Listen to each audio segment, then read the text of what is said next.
నమస్తే welcome to SGV news bulletin లో ముందుగా హెడ్లైన్స్ చూద్దాం. విజయవాడలో కొత్త అదనపు వినియోగదారుల ఫోరం బెంచ్ ప్రారంభం. విస్తృతంగా వినియోగదారుల హక్కులపై అవగాహన కల్పిస్తాం. నాదెళ్ల మనోహర్ రాష్ట్ర పౌర సరఫరాలు వినియోగదారుల వ్యవహారాల శాఖ మంత్రి.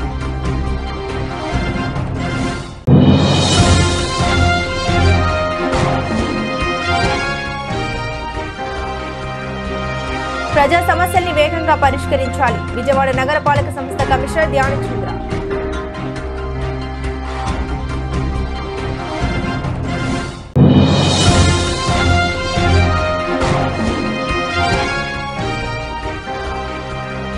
నారాయణ కళాశాలను వెంటనే సీజ్ చేయాలి. ఎం సాయి కుమార్ ఏఐఎస్ఎఫ్ రాష్ట్ర ఉపాధ్యక్షులు.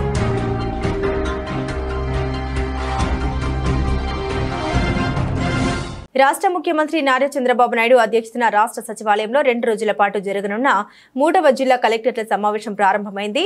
ఈ సమావేశంలో రాష్ట్ర మంత్రులు, ప్రభుత్వ ప్రధాన కార్యదర్శి కె విజయానంద్, డీజీపీ హరీష్ కుమార్ గుప్తా, వివిధ శాఖల ప్రత్యేక ప్రధాన కార్యదర్శులు, ముఖ్య కార్యదర్శులు తదితరులు పాల్గొన్నారు. కలెక్టర్ల సమావేశంలో ప్రభుత్వ ప్రధాన కార్యదర్శి కె విజయానంద్ మాట్లాడారు. 2 రోజుల పాటు జరిగే కలెక్టర్ల సమావేశంలో రాష్ట్ర ప్రభుత్వం అమలు చేస్తున్న వివిధ సంక్షేమ అభివృద్ధి పథకాలను మరింత సమర్థవంతంగా అమలు చేయడం ద్వారా నిర్దేశిత లక్ష్యాల సాధనకు కలెక్టర్లకు తగిన దిశానిర్దేశం చేయడం జరుగుతుందని అన్నారు.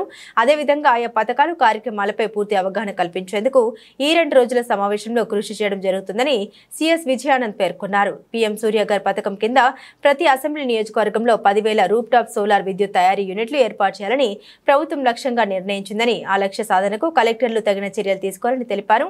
అంతేకాక వివిధ ఉత్తమ విధానాలను అవలంబించడం ద్వారా మెరుగైన ఫలితాల సాధనకు కృషి చేయాలని కలెక్టర్లకు సిఎస్ స్పష్టం చేశారు. తూర్పుగోదావరి జిల్లా బలభద్రాపురం గ్రామంలో 31 వైద్య బృందాలతో సార్వత్రిక క్యాన్సర్ స్క్రీనింగ్ పరీక్షలను నిర్వహించడం జరుగుతోందని రాష్ట్ర వైద్య ఆరోగ్య కుటుంబ సంక్షేమ శాఖ మంత్రులు సత్యకుమార్ యాదవ్ వెల్లడించారు. ఇటీవల అసెంబ్లీ సమావేశంలో ఆనపర్తి శాసనసభ్యులు బలభద్రాపురంలో క్యాన్సర్ కేసులు అధికంగా నమోదవడంతో పాటు మరణాలు కూడా సంభవిస్తున్నట్లు సభ దృష్టికి తీసుకొచ్చారని తెలిపారు.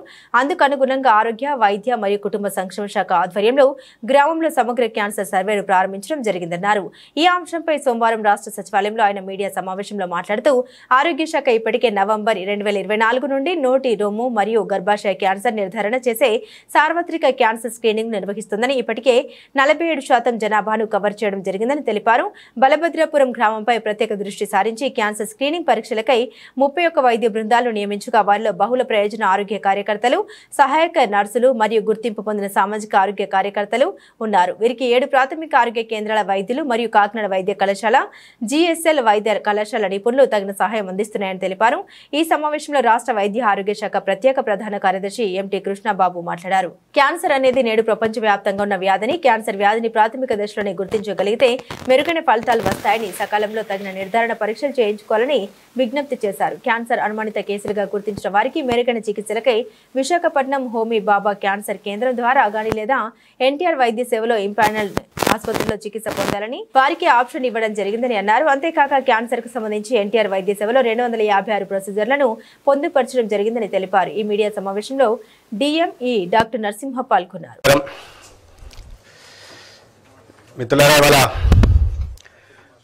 రాష్ట్ర వ్యాప్తంగా బలభద్రపురం పేరు చాలా విస్తృతంగా అనిపిస్తోంది. దానికి ప్రధాన కారణం అనపర్తి గౌరవ శాసనసభ్యులు అసెంబ్లీ సమావేశంలో చివరి రోజు నాడు బలభద్రపురంలో అత్యధిక సంఖ్యలో కేసులు నమోదవుతున్నాయని, అత్యధిక సంఖ్యలో మరణాలు సంభవిస్తున్నాయని వారు అసెంబ్లీ వేదికగా ప్రస్తావించారు. వారి వ్యాఖ్యల్ని పరిగణలోకి తీసుకున్న ఆరోగ్య శాఖ ఒక సమీక్ష నిర్వహించి 31 టీంలని బలభద్రపురంకి పంపడం జరిగింది. దాంట్లో కాకినాడ జీజీహెచ్ నుంచి లేదా జిఎస్ఎల్ నుంచి మెడికల్ ఆంకాలజిస్టులని, స్పెషలిస్టులని, అదేవిధంగా అనేక మంది డాక్టర్లని, ఎంఎల్హెచ్పీలని, ఏఎన్ఎంలని, ఆశాలని కూడా 31 మెడికల్ టీంలని అక్కడికి పంపడం జరిగింది. అయితే ఈ వ్యాఖ్యల నేపథ్యంలో ఆంధ్రప్రదేశ్లో ఆరోగ్య శాఖ చాలా ముందుగానే అప్రమత్తమై వీటికి సంబంధం లేకుండా బలభద్రపురం విషయానికి సంబంధం లేకుండా నాన్ కమ్యూనికబుల్ డిసీజెస్ 3.0 సర్వేలో భాగంగా ఈ రాష్ట్రంలో హైపర్ టెన్షన్, డయాబెటీస్తో పాటు క్యాన్సర్ స్క్రీనింగ్ పరీక్షలు కూడా నిర్వహించడానికి శ్రీకారం గత సంవత్సరం నవంబర్ 14లో మొదలుపెట్టింది. 18 సంవత్సరాలు నిండిన వారికి బ్రెస్ట్ క్యాన్సర్కి, 30 సంవత్సరాలు నిండిన మహిళలకి సర్వైకల్ క్యాన్సరు, అదేవిధంగా ఓరల్ క్యాన్సరు మొత్తంగా కలిపి 4,09,90,000 అంటే దాదాపు 4,10,00,000 మందికి స్క్రీనింగ్ పరీక్షలు నిర్వహించడం మొదలుపెట్టాం. దీంట్లో ఇప్పటిదాకా 47% అంటే 1,92,00,000 మందికి స్క్రీనింగ్ పరీక్షలు నిర్వహించడం జరిగింది. దాంట్లో దాదాపుగా 60,000 మంది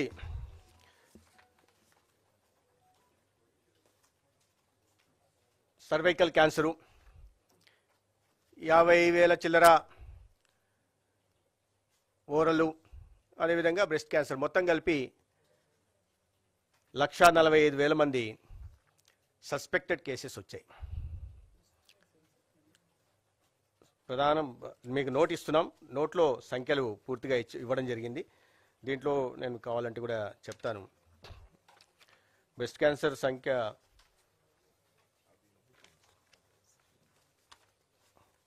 టోటల్ నోట్లో నేను ఇస్తాను, మీకు క్రమంలో చెప్తాను, మళ్ళీ ఇది పోతుంది. 1,45,649 మంది ఐడెంటిఫై అయ్యారు. దాంట్లో 95,243 కేసులు మెడికల్ ఎగ్జామినేషన్ చేయడం జరిగింది. దాంట్లో రాష్ట్రంలో కొన్ని ఎక్కువ, మిగతా జిల్లాలతో పోలిస్తే ఎక్కువ ఉన్న వాటిల్లో కాకినాడ మొదటి స్థానంలో ఉంటే విజయనగరం, శ్రీకాకుళం, గుంటూరు, విశాఖపట్నం తర్వాత ఉన్నాయి. ఇవి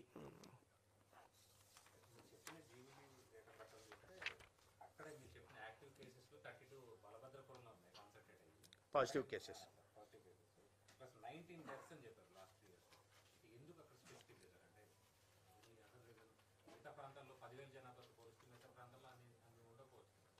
ఎక్కడ కూడా ఆల్మోస్ట్ ఈ డెత్ పర్సెంటేజు 50% దాకా ఉంటుంది. 45 to 47% ఉంటుంది. నేను చెప్పాను కదా 22లో మనం డేటా చూస్తే 73,000 కేసులు ఉంటే దాంట్లో 40,000 చిల్లర మరణాలు సంభవించాయి, 40,500 మరణాలు సంభవించాయి. సో ఆ రేషియోలోనే ఇక్కడ కూడా సంభవించాయి తప్పిస్తే అసాధారణంగా లేవు అనే విషయం అర్థం చేసుకోవాలి.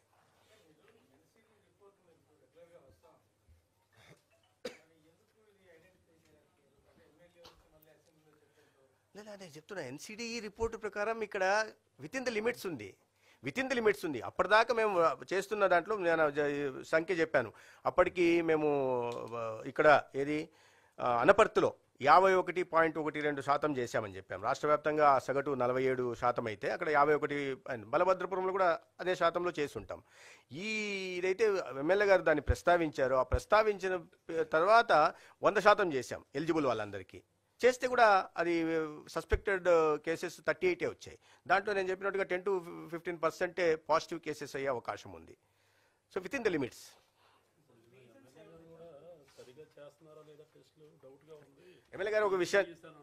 ఎమ్మెల్యే గారు మంచిది, ఎందుకంటే ఒక బాధ్యతాయుతమైన ప్రజాప్రతినిధిగా నేను వారిని అభినందిస్తున్నా. కానీ అంటే ఎమ్మెల్యే గారు మాట్లాడుతున్నప్పుడు ఆశా వర్కర్లు చేస్తే సరిపోతుందా అన్నారు ఇక్కడ. ఎందుకంటే నేను అందుకనే దీని గురించే నేను ప్రస్తావించడం కూడా.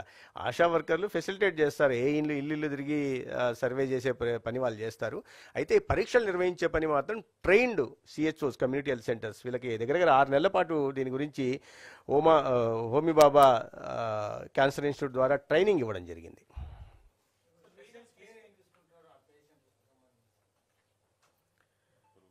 పేషెంట్ల మామూలుగా ఎన్టీఆర్ వైద్య సేవ కింద అంటే ఒకటండి, ఇది ఎన్సిడి సర్వే చేసిన డేటా ఒకటి, ప్లస్ జనరల్ ప్రివలెన్స్ మనం చూస్తే కనుక త్రూఅవుట్ ఇండియా మనం 367 for 1 lakh పాపులేషన్ ఉంది. సో అది ఆ రేంజ్లోనే మనం ఆంధ్రప్రదేశ్ కూడా 319, అంటే మనం ఓవరాల్గా ఇండియా కన్నా కొంచెం తక్కువే ఉంది. సో ఎక్కడైతే ఏదన్నా అబ్నార్మాలిటీ ఉందో, ఎక్కడైనా సర్వే జరుగుతున్నప్పుడు అబ్నార్మాలిటీ ఏమన్నా ఉంటే కనుక ఇమీడియట్గా మనం యాక్షన్ తీసుకోవడానికి ఉంటుంది. ఇక్కడ అబ్నార్మాలిటీ ఏమీ లేదు. ఒక పర్టికులర్ ఆర్గాన్కి చాలా excess number of cases report అయినా, లేకపోతే ఒక పర్టికులర్ విలేజ్ అంటే ఒక 10,000 పాపులేషనో లేదా 2,000 పాపులేషన్లోనో ఈ పర్సంటేజెస్ కన్నా బాగా ఎక్కువ రిపోర్ట్ అవుతుంటే అప్పుడు మనం అలర్ట్ అవ్వాలి. సో ఆ రకమైన సిచ్యువేషన్ లేదు అని మంత్రి గారు చెప్పింది. సో దీని తర్వాత ఈ 38 మంది ఏదైతే సస్పెక్ట్ కేసులు ఉన్నారో వాళ్ళకి ఆప్షన్ ఇచ్చాము. అంటే హోమీ బాబా క్యాన్సర్ ఇన్స్టిట్యూట్ వైజాగ్లో చేయించుకోవాలంటే గనక కలెక్టర్ గారు వెహికల్ అది పెట్టి ఆర్గనైజ్ చేస్తామని, లేకపోతే గనక మనకి ఎంపానల్డ్ హాస్పిటల్స్ ఉన్నాయి. అంటే క్యాన్సర్ కేర్కి ఎన్టీఆర్ వైద్య సేవా ట్రస్ట్లో ఎంపానల్డ్ హాస్పిటల్స్ ఉన్నాయి. ఆ ఎంపానల్డ్ హాస్పిటల్లో ఇంక్లూడింగ్ జిఎస్ఎల్ మెడికల్ కాలేజ్ కానీ అక్కడ ఉన్న క్యాన్సర్ కేర్ హాస్పిటల్స్లో కానీ వాళ్ళు డయాగ్నోసిస్ చేయాలి. ఎందుకంటే ఇది ఓన్లీ మనం క్వశ్చనీర్ ఉంటుంది, క్లినికల్ ఎగ్జామినేషన్ ఉంటుంది. అందులో ఏమీ ఇన్స్ట్రుమెంట్స్ కానీ లేకపోతే పెద్ద ఎక్విప్మెంట్ కానీ వాడం. ఎక్కడైనా throughout India cancer screening, preliminary screening చేసేది అదే పద్ధతిలో చేస్తారు. సస్పెక్ట్ ఏదైతే సపోజ్ నోట్లో పుళ్ళు ఉన్నాయి, ఆ పుళ్ళు క్యాన్సర్ వల్ల కావచ్చు, నార్మల్ ట్యూమర్ కూడా కావచ్చు.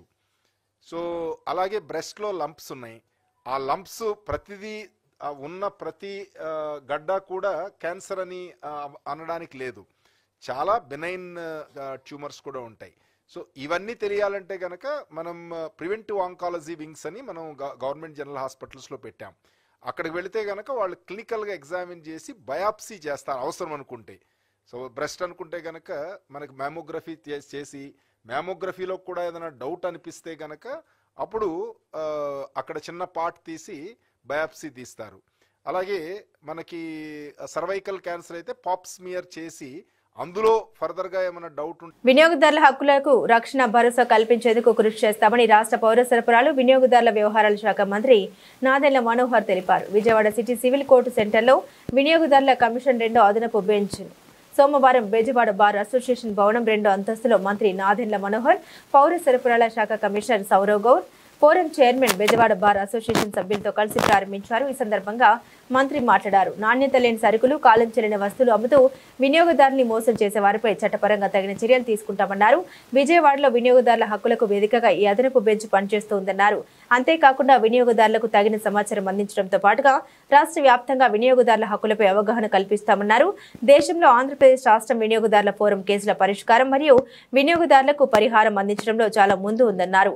ఈ కార్యక్రమంలో పౌర సరఫరాల శాఖ కమిషనర్ సౌరవ్ గౌర్, విజయవాడ వినియోగదారుల అదనపు bench forum chairman CH Kishore, సభ్యులు K Sasikala, Bezawada bar association general secretary Arigala Siva Ramaprasad, అధ్యక్షుడు K Chandramouli, AP bar council సభ్యులు CH Ajay Kumar, Bezawada bar association మాజీ అధ్యక్షులు సోము కృష్ణమూర్తి తదితరులు పాల్గొన్నారు. వినియోగదారులందరికీ కూడా వినియోగదారుల పరిరక్షణ చట్టం 1986 అనుగుణంగా రాష్ట్ర వ్యాప్తంగా ఆంధ్రప్రదేశ్లో ఉన్న రాష్ట్ర స్థాయి కమిషను, అదేవిధంగా వివిధ జిల్లాలకు ఉన్న జిల్లా స్థాయి కమిషన్లు ఏర్పాటు చేయడం అనేది పౌర సరఫరాల శాఖ నుంచి వినియోగదారుల కోసం కేంద్ర ప్రభుత్వం ఇచ్చిన ఆదేశాల మేరకు ప్రతి జిల్లాలో కూడా వినియోగదారులకు భరోసా కల్పించడానికి, ఎక్కడైతే మోసపూరిత ప్రకటనల వలనో నాణ్యత లేని సరుకుల వలన వాళ్ళు ఇబ్బంది పడడమో, సహజంగా అనేక సందర్భాల్లో వినియోగదారులకు ఉన్న హక్కుని ఉపయోగించుకోవడానికి కోసం ఇది ఒక అద్భుతమైన వేదిక. అయితే సమాచార లోపం వలన పూర్తి స్థాయిలో ప్రతి ఒక్కరికి సమాచారం అందించాలనే ఒక ప్రయత్నం మా శాఖ నుంచి మేము చేస్తున్నాం. ఇప్పుడే నేను కమిషనర్ గారిని కూడా కోరాను, రాష్ట్ర వ్యాప్తంగా కన్జ్యూమర్ క్లబ్లు ఏర్పాటు చేయడం, వీలైతే పాఠశాలలోనూ కాలేజీల్లోనూ అందరికీ కూడా అవగాహన పెంచే విధంగా ఒక ప్రయత్నం రాబోయే రోజుల్లో చేస్తాం. దీంతో పాటు భారతదేశంలో ఆంధ్రప్రదేశ్ వినియోగదారుల విషయంలో మాత్రం రిడ్రెసల్ కానివ్వండి, గ్రీవెన్సెస్ కానివ్వండి చాలా బాగా రెక్టిఫై చేసే విధంగా ఈ కేసెస్ పరిష్కారంలో చొరవ చూపిస్తూ ఉన్నారు. దాదాపు 1,33,757 కేసులు నమోదైతే ఇప్పుడు వరకు ఆల్మోస్ట్ 1,30,000 కేసులు పరిష్కారం చేశారు. జిల్లా స్థాయిలో 50 లక్షల వరకు, రాష్ట్ర స్థాయిలో 2 కోట్ల వరకు ఎవరైనా వినియోగదారుడు వాళ్ళు నివసిస్తున్న ప్రాంతంలో గౌరవ కోర్టుని ఆశ్రయించి తనే ఆర్గ్యూ చేసుకోవచ్చు, లేదా న్యాయవాదుల సలహాతోటి వాళ్ళు సంప్రదించి వాళ్ళ ద్వారా కూడా ఆర్గ్యూ చేసుకోవచ్చు. వినియోగదారుడికి ఇవ్వాల్సిన ప్రొటెక్షన్ ఒక హక్కుగా, ఒక బాధ్యతగా ప్రభుత్వం నుంచి మేము అందరం కూడా సిద్ధమవుతాం. ఇందులో ఎవ్వరు కూడా ఒక్కరిని చూసి ఉపేక్షించాల్సిన అవసరం లేదు. ఎటువంటి సంస్థ అయినా సరే, ఎటువంటి ప్రోడక్ట్ అయినా సరే, అంతిమంగా కన్జ్యూమర్ ఈజ్ అ కింగ్. కన్జ్యూమర్ని కాపాడే విధంగా, వినియోగదారుడికి హక్కు వచ్చే విధంగా మేము నూతనంగా కొత్త ఆలోచనలతోటి ఫర్ ద ఫస్ట్ టైం భారతదేశంలో డిజిటల్ అవేర్నెస్ కూడా పెంచే విధంగా మేము ఒక క్యాంపెయిన్ చేపట్టబోతున్నాం ఈ సంవత్సరం నుంచి. సో జూన్ నాటికల్లా రాష్ట్ర వ్యాప్తంగా ప్రతి పాఠశాలలోనూ, ప్రతి జూనియర్ కాలేజీల్లోనూ వినియోగదారుల యొక్క హక్కు గురించి మేము చేయాల్సిన కార్యక్రమాలు ప్రజల్లోకి మరింత విస్తృతంగా తీసుకెళ్లే విధంగా చేస్తాం. నాణ్యతలో ఎక్కడ పొరపాటు లేకుండా, కొలతల్లో కానివ్వండి, వెయిట్స్ అండ్ మెజర్స్లో ఎక్కడ పొరపాటు లేకుండా ఖచ్చితంగా మా డిపార్ట్మెంట్ నుంచి మేము ఆ విధంగా మేము బలపరుస్తూ ఉంటాం. ప్రత్యేకంగా అదనపు బెంచ్ ఈ రోజున ప్రారంభించినందుకు బెజవాడ బార్ అసోసియేషన్లో మనస్ఫూర్తిగా నేను వారందరూ కూడా అభినందిస్తున్నాను. ఎందుకంటే ఎంతో ఉత్సాహంగా చొరవ చూపించారు. ఇక్కడి నుంచి వినియోగదారుడు ప్రతిరోజు మచిలీపట్నంకి వెళ్ళాలంటే అనవసరమైన ప్రయాణం, అక్కడ ఇబ్బందికరమైన పరిస్థితులు ఉన్నాయి కాబట్టి వాళ్ళకి ఇంకా అందుబాటులో తీసుకొచ్చేటట్టు ఈ కార్యక్రమం ఈరోజు చేపట్టాం. వాళ్ళందరినీ కూడా నేను టీంని అభినందిస్తున్నాను. ఎందుకంటే నిజంగా వాళ్ళు నెల రోజుల నుంచి అహర్నిశలు కృషి చేశారు. అది సాధ్యమైనందుకు, ఈ రోజున ఇటువంటి కార్యక్రమం చేసుకుంటున్నందుకు ప్రతి ఒక్కరిని వాళ్ళు చూసిన చొరవ, అట్ ద సేమ్ టైం వాళ్ళు వినియోగదారుడికి మరింత మెరుగైన సేవలు అందించడానికి చేసిన ప్రయత్నాన్ని మనస్ఫూర్తిగా డిపార్ట్మెంట్ నుంచి మేము అందరం కూడా అభినందిస్తున్నాం. Thank you.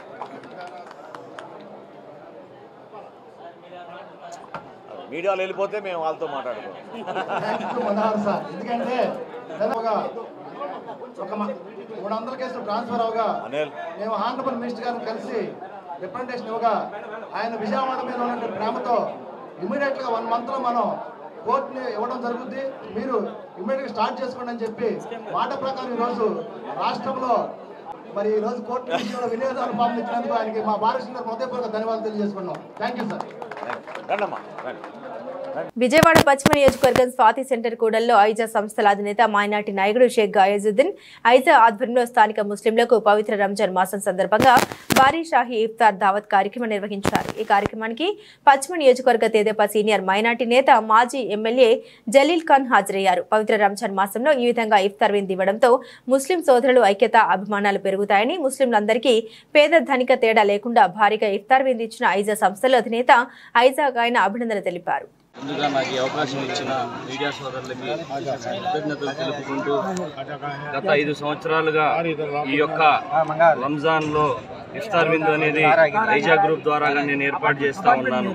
దాంట్లో భాగంగానే ఈ సంవత్సరం కూడా దాదాపుగా 10,000 నుంచి 15,000 మందికి మేము ఇఫ్తార్ విందు ఏర్పాటు చేయడం జరుగుతూ ఉంది. మీరు చూస్తూ ఉన్నారు ఏ రకంగా మా యొక్క ఆహ్వానాన్ని మందించి ప్రేమతో, ఆప్యాయలతో ఆడా మగాని కాకుండా కుటుంబ సమేతంగా ఈరోజు వచ్చి ఇఫ్తార్ విందులో పాల్గొంటూ ఉంటారంటే అది దేవుడిచ్చిన మాకు మంచి అవకాశం అని చెప్పి వాళ్ళకి సర్వీస్ చేసుకోవడానికి ఈ రంజాన్ నెలలో నేను భావిస్తూ ఉన్నాను. కాబట్టి ఈ రంజాన్ నెల మనందరికీ కూడా మంచి విలువలతో కూడిన ఏదైతే మన జీవితం ఉందో అది మంచిగా సాగాలని, ఎటువంటి తావు లేకుండా మనం అందరం ఐకమత్యంగా ఉండాలని చెప్పి మనస్ఫూర్తిగా కోరుకుంటూ నాకు ఈ అవకాశం ఇచ్చిన ప్రత్యేకంగా లోకల్ మీడియా వాళ్ళందరికీ కూడా ధన్యవాదాలు తెలుపుతా ఉన్నాను. ఈ వారం అంతా కూడా గత మాసం అంతా నెలంతా ఉపవాసాలు ఉండి ముస్లిం పెద్దలు, ప్రతి ముస్లిం కూడా దేవుడి ద్వారా ప్రార్థిస్తాం. జరిగిన తప్పుల్ని రాబోయే కాలంలో అంతా భర్తీ చేసే విధంగా ఉపవాసం ఉండి ప్రార్థన చేస్తాం. ఈ చివరి వారం రంజాన్ పండగకి మా తమ్ముడు ఏ కార్యక్రమం చేసినా హడావుడి ఎక్కువ ఉంటుంది. ఈరోజు దాదాపు 10,000 మంది తప్పకుండా భగవాన్ని ప్రార్థించారు, ఖురాన్ చదివారు. తరావి కూడా చేయటం జరిగింది. ఈ నెల అంతా ఏంటంటే పుణ్య కార్యక్రమాలు చేయాలి. చెడు వినకూడదు, చెడు చూడకూడదు, అన్నీ మంచిగా చూడాలి, మంచిగా వినాలి. జరిగిన తప్పుల్ని క్షమించమని అల్లా ద్వారా రాబోయే కాలంలో మంచి భవిష్యత్తు మంచి దారి చూపించమని అల్లా ఒక విజయవాడలోనే కాదు, ఇండియాలో కానీ రాష్ట్రంలో కానీ ప్రపంచవ్యాప్తంగా ఆర్టీజీఎస్ లో చేపడుతున్న డేటా అనుసంధాన ప్రక్రియ మరింత వేగవంతం చేయాలని ప్రభుత్వ ప్రధాన కార్యదర్శి కె విజయానంద్ ఆదేశించారు. ఆర్టీజీఎస్ కార్యకలాపాలైన సోమవారం ఆర్టీజీఎస్ లో ఆయన సమీక్ష నిర్వహించారు. డేటా అనుసంధానంతో ఏర్పాటు చేసిన డేటా లేక్ పనుల ప్రగతి గురించి తెలుసుకున్నారు. ఈ సందర్భంగా మాట్లాడుతూ డేటా అనుసంధాన ప్రక్రియ త్వరితగతిన పూర్తి చేయాలన్నారు. ఇంకా డేటా అందివ్వని శాఖల ఉన్నతాధికారులతో మాట్లాడి వారి నుండి కూడా సాధ్యమైనంత త్వరగా డేటా తెప్పించి డేటా లేక్ పనులు వేగవంతం చేయాలన్నారు. చంద్రబాబు నాయుడు ఆశయాలకు అనుగుణంగా ప్రజలకు మెరుగైన సేవలు అందించేలా డేటా లేక్ ఏర్పాటు పనులు చేపట్టాలని సూచించారు. వాట్సాప్ గవర్నెన్స్ అమలు ప్రగతిపైన కూడా సీఎస్ సమీక్షించారు. వాట్సాప్ ద్వారా 200కు పైగా సేవలు అందించడం శుభ పరిణామమన్నారు. ప్రజలకు మరింత చేరువగా వాట్సాప్ గవర్నెన్స్ ను తీసుకెళ్లాలని, ప్రజలు సులభంగా ప్రభుత్వం నుండి అన్ని సేవల్ని వాట్సాప్ ద్వారా పొందేలా చర్యలు తీసుకోవాలన్నారు. వాట్సాప్ గవర్నెన్స్ వినియోగించుకునే వారి సంఖ్య ఇంకా పెరగాలని, పౌరులందరూ ఈ సేవలు ఉపయోగించుకునేలా ప్రత్యేక దృష్టి సారించాలన్నారు. వాట్సాప్ గవర్నెన్స్ లో పౌరులు తమ వాయిస్ మెసేజ్ ద్వారా కూడా ఎలాంటి ఇబ్బంది లేకుండా సేవలు పొందే సదుపాయాన్ని కూడా త్వరితగతిన ఏర్పాటు చేయాలన్నారు. ఈ సమావేశంలో జీఏడీ పొలిటికల్ ముఖ్య కార్యదర్శి ముఖేష్ కుమార్ మీనా, సమాచార పౌర సంబంధాల శాఖ సంచాలకులు హిమాంశు శుక్లా, ఎక్సైజ్ శాఖ సంచాలకులు Nishant Kumar, AP maritime board CEO Praveen Aditya, RTGS incharge CEO M Madhuri తదితరులు పాల్గొన్నారు.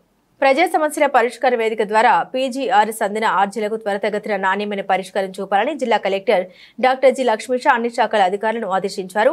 ప్రజా సమస్యల పరిష్కార వేదిక పీజీఆర్ఎస్ కార్యక్రమంలో భాగంగా సోమవారం కలెక్టరేట్ పింగళి వెంకయ్య సమావేశ మందిరంలో జిల్లా కలెక్టర్ డాక్టర్ జి లక్ష్మీష ప్రజల నుండి 133 ఆర్జీలు స్వీకరించారు. ఈ సందర్భంగా కలెక్టర్ మాట్లాడారు. పీజీఆర్ఎస్ లో నమోదవుతున్న ఆర్జీలకు నిర్ణీత గడువులోగా పరిష్కారం చూపాల్సిన బాధ్యత అధికారులపై ఉందన్నారు. ఆర్జీలు ఏ స్థాయిలోనూ పెండింగ్ ఉండరాదన్నారు. అధికారుల సమస్యను అధికారులు ఓపీ గవిని పరిష్కార మార్గాన్ని తెలపాల్సిన బాధ్యత ఉందన్నారు. సమస్య పరిష్కారం అవుతుందనే నమ్మకాన్ని వారిలో కలిగించాలన్నారు. అర్హతను పరిశీలించాలని, అనర్హత ఉంటే తగిన కారణాలను అర్జీదారునికి వివరించాలన్నారు. పరిష్కారమైన అర్జీదారులతో ఐవీఆర్ఎస్ ద్వారా ఉన్నతాధికారులు వారి సంతృప్తి స్థాయిని తెలుసుకోవడం జరుగుతుందని అన్నారు. ఫిర్యాదుదారుల విజ్ఞప్తుల్ని అవసరమైతే సంబంధిత అధికారులు క్షేత్రస్థాయిలో స్వయంగా వెళ్లి క్షుణ్ణంగా పరిశీలించి పారదర్శకంగా విచారణ చేయాలన్నారు. అర్జీదారుడు సంతృప్తి చెందేలా నిర్ణీత గడువులోపు తప్పనిసరి పరిష్కారం ఉండాలన్నారు. గడువులోగా పరిష్కరించాల్సిన ఆర్జీలపై అధికారులు దృష్టి పెట్టాలని, గడువు తీరిన ఆర్జీలు ఏ శాఖలోనూ పెండింగ్ ఉండరాదని కలెక్టర్ అన్నారు. ఈ కార్యక్రమంలో డీఆర్ఓ ఎం లక్ష్మీ నరసింహ, గ్రామ వార్డు సచివాలయ ప్రత్యేక అధికారి జి జ్యోతి, ఏసీపీ కె వెంకటేశ్వరరావు, వివిధ శాఖల అధికారులు పాల్గొన్నారు. విజయవాడ నగరపాలక సంస్థ కమిషనర్ ధ్యానచంద్ర సోమవారం ఉదయం ప్రధాన కార్యాలయంలో గల కమాండ్ కంట్రోల్ రూమ్ లో సోమవారం నిర్వహించే ప్రజా ఫిర్యాదుల పరిష్కార వేదికను అధికారులతో నిర్వహించారు. ఈ సందర్భంగా కమిషనర్ మాట్లాడారు. ప్రజా సమస్యల్ని వేగంగా సమర్థవంతంగా పరిష్కరించడం నగరపాలక సంస్థ ప్రధాన లక్ష్యమని పేర్కొన్నారు. ఫిర్యాదులపై వెంటనే స్పందించడంతో పాటుగా వాటికి శాశ్వత పరిష్కారం కనుగొనడంపై అధికారులకు సూచన ఇచ్చారు. ఈ కార్యక్రమంలో chief engineer R Srinath Reddy, chief city planner GVG SV Prasad, superintendent ఇంజనీర్లు P Satyanarayana, P Satyakumari, deputy commissioner revenue Srujana, incharge chief medical health officer doctor Suresh Babu, deputy director horticulture Rammohan, regional fire officer Venkateswararao, veterinary assistant surgeon doctor B Somasekhar Reddy, biologist Suryakumar తదితరులు పాల్గొన్నారు. రాష్ట్రంలో సంపన్న వర్గాల వారు పేదలకు సహాయం అందించేందుకు వీలుగా ప్రభుత్వం P4 విధానం ద్వారా ప్లాట్ఫామ్ నిర్మిస్తోందని ముఖ్యమంత్రి నారా చంద్రబాబు నాయుడు అన్నారు. ఉగాది రోజున ప్రారంభించే జీరో పావర్టీ P4 విధానంపై సోమవారం సచివాలయంలో ముఖ్యమంత్రి సమీక్ష నిర్వహించారు. సహాయం అందించేందుకు ఎవరైనా ముందుకు రావచ్చని, ఎవరిని ఇందుకోసం ఒత్తిడి చేయొద్దని అధికారులకు సూచించారు. ఎన్ఆర్ఐలు కూడా P4 లో భాగస్వాములు కావచ్చని, గతంలో తన హయాంలో చేపట్టిన జన్మభూమి తరహాలోని P4 కార్యక్రమానికి కూడా ప్రజా ఆదరణ వస్తుందనే నమ్మకం తనకు ఉందన్నారు. పేదలకు మద్దతుగా నిలిచేందుకు స్వచ్ఛందంగా ముందుకొచ్చే ఎవరైనా ఈ వేదికను వినియోగించుకోవచ్చని స్పష్టం చేశారు. P4 విధానంలో ప్రభుత్వ పాత్ర కేవలం ఇరు వర్గాల్ని ఒకే వేదికపై తీసుకురావడమేనని, ప్రభుత్వం తరపున ఎవరికి అదనపు సహాయం ఉండదని తెలిపారు. ఉన్నత వర్గాల వాళ్ళు సహాయానికి ముందుకొచ్చేలా వారిలో స్ఫూర్తి నింపాలని ముఖ్యమంత్రి అన్నారు. లబ్ధి పొందే వారిని బంగారు కుటుంబంగా, సహాయం చేసే వారిని మార్గదర్శిగా పిలవాలని సూచించారు. ఇంటర్మీడియట్ ద్వితీయ సంవత్సరం విద్యార్థులకు ఏప్రిల్ 1వ తారీఖు నుండి అలాగే ప్రథమ సంవత్సరం వారికి ఏప్రిల్ 5వ తారీఖు నుండి తరగతులు నిర్వహించామని విద్యాశాఖ అధికారులు మరి ముఖ్యంగా అసెంబ్లీ సెక్షన్స్ లో విద్యాశాఖ మంత్రి నారా లోకేష్ గారు చెప్పారు. వాటన్నిటిని లెక్క చేయకుండా నారాయణ విద్యా సంస్థలు మాత్రం విద్యార్థులకు పరీక్షలైన వెంటనే వారికి సెలవులు ఇవ్వకుండా ప్రతిరోజు ఉదయం 8 గంటల నుండి సాయంత్రం 6 గంటల వరకు పీవీపీ మాల్ పక్కన ఉన్నటువంటి నారాయణ వాగ్దేవి భవన్ కళాశాలలో తరగతులు నిర్వహిస్తున్నారు. ఏమాత్రం విద్యాశాఖ అధికారులు జారీ చేసిన జీవోలు పాటించకుండా వాటిని తుంగలో తొక్కుతూ మేము అధికారంలో ఉన్నాం కదా, మా నారాయణ గారు మంత్రి కదా అన్న గర్వంగా ఈరోజు కళాశాలకు వెళ్లి వాళ్ళకి తరగతులు ఉన్న వారిని ఇళ్లకు పంపించండి ఏఐఎస్ఎఫ్ నాయకత్వం అడుగుతుంటే వారిపైన సంఘర్షణకు దిగినటువంటి కళాశాల యాజమాన్యం.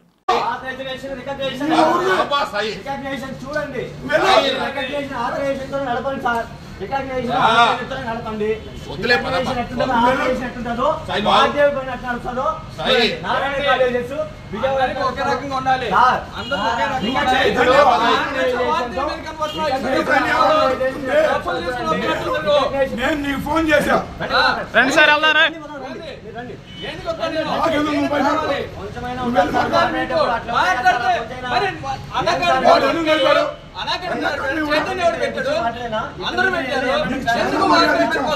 ఫోన్ చేసా మీకు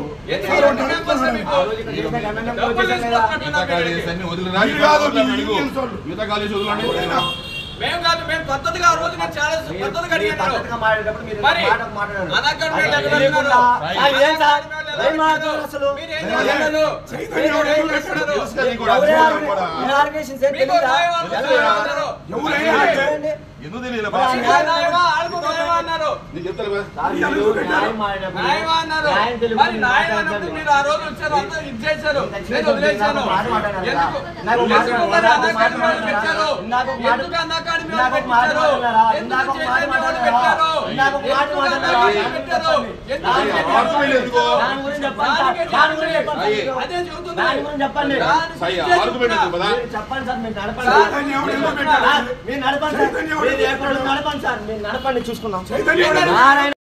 వయోవృద్ధుల విభిన్న ప్రతిభావంతుల సంక్షేమంలో రాష్ట్రం దేశానికి ఆదర్శంగా ఉండాలన్నదే ముఖ్యమంత్రి నారా చంద్రబాబు నాయుడు లక్ష్యమని రాష్ట్ర సాంఘిక సంక్షేమ శాఖ వయోవృద్ధుల మరియు విభిన్న ప్రతిభావంతుల సంక్షేమ శాఖ మంత్రి డాక్టర్ డోలా శ్రీ బాల వీరాంజనేయ స్వామి అన్నారు. సోమవారం నాడు మంత్రి అధ్యక్షతన వెలగపూడి సచివాలయంలో సీనియర్ సిటిజన్స్ స్టేట్ కౌన్సిల్ 2వ సమావేశం మరియు state advisory board on disability సమావేశం నిర్వహించారు. ఈ సమావేశంలో వయోవృద్ధుల ఆరోగ్య సంరక్షణ, వృద్ధాశ్రమాల ఏర్పాటు, సామాజిక భద్రత, పెన్షన్లు, గ్రామ వార్డు సచివాలయాల ద్వారా డిజిటల్ కార్డుల పంపిణీ, విభిన్న ప్రతిభావంతులకు వైకల్యం ధృవపత్రాల జారీ, ప్రధానమంత్రి దివ్యాస కేంద్రాల PMDKలు స్థాపన మరియు ఉపకరణాల సరఫరా, వివిధ అభివృద్ధి పథకాలు, కార్యక్రమంలో 5% రిజర్వేషన్ల అమలు, వసతి గృహాలు, కళాశాలలో విద్యను అభ్యసిస్తున్న విభిన్న ప్రతిభావంతుల విద్యార్థులకు DBT మోడ్లో పెన్షన్ల పంపిణీ తదితర అంశాలపై మంత్రి డాక్టర్ డోలా శ్రీ బాల వీరాంజనేయ స్వామి సమీక్షించారు. వయోవృద్ధుల హక్కులపై వారికి అవగాహన కల్పించడంతో పాటు చట్టాల్ని పటిష్టంగా అమలు చేయాలన్నారు. ఒంటరిగా నివాసం ఉంటున్న వయోవృద్ధుల వివరాలు పోలీస్ శాఖ సేకరించి గ్రామ సచివాలయంలో ప్రదర్శించాలన్నారు. వయోవృద్ధులందరికీ డిజిటల్ గుర్తింపు కార్డులు ఇవ్వనున్నట్లు మంత్రి తెలిపారు. వయోవృద్ధులపై వేధింపులకు పాల్పడే వారిపై కఠిన చర్యలు తప్పవని, వృద్ధుల ఆరోగ్య సంరక్షణతో పాటుగా ఆస్తుల సంరక్షణకు ప్రభుత్వం పటిష్టమైన చర్యలు తీసుకుంటోందని మంత్రి డోలా శ్రీ బాల వీరాంజనేయ స్వామి తెలిపారు. బులెటిన్ ముగించే ముందు హెడ్లైన్స్ మరోసారి. విజయవాడలో కొత్త అదనపు వినియోగదారుల ఫోరం బెంచ్ ప్రారంభం. విస్తృతంగా వినియోగదారుల హక్కులపై అవగాహన కల్పిస్తాం. నాదెళ్ల మనోహర్, రాష్ట్ర పౌర సరఫరాలు, వినియోగదారుల వ్యవహారాల శాఖ మంత్రి.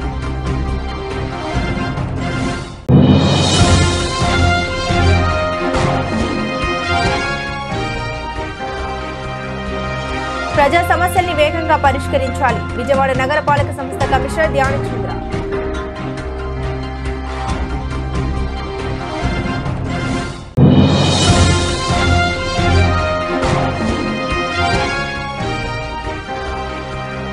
నారాయణ కళాశాలను వెంటనే సీజ్ చేయాలి. ఎం సాయి కుమార్, ఏఐఎస్ఎఫ్ రాష్ట్ర ఉపాధ్యక్షులు.